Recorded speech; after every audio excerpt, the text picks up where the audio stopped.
Hello friends, या व्हिडिओमध्ये जाणून घेणार आहोत की एखादं ब्लाउज आहे ते स्टिच करण्यासाठी क्लायंटचे आपल्याला कोणकोणते मेजरमेंट्स आहेत ते घ्यावे लागतात जेणेकरून एक परफेक्ट ब्लाउज आपला तयार होतो. सो फर्स्टली जेव्हा कधी पण तुम्ही क्लायंटचे मेजरमेंट घेत असा तेव्हा सगळ्यात आधी आपल्याला हाईट घ्यायची आहे. हाईट घेताना ही फ्रंट साईडने घ्यायची मेजरमेंट घेताना, आणि स्टिच केलेल्या ब्लाउजवरून घेताना हाईट आहे ती कधी पण बॅक साईडने घ्यायची.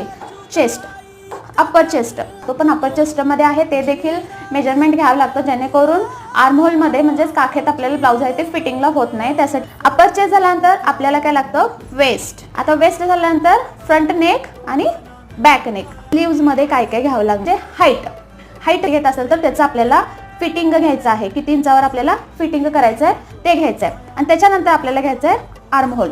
शोल्डर आहे ते देखील मेजर करायचं की हा वाला ब्लॉक तयार करण्यासाठी आहे ते नेकचा हा वाला मेजरमेंट टाकायचं. सो बेसिक एवढे मेजरमेंट्स आहेत ते तुम्हाला ब्लाउज स्टिच करण्यासाठी गरजेचे आहेत.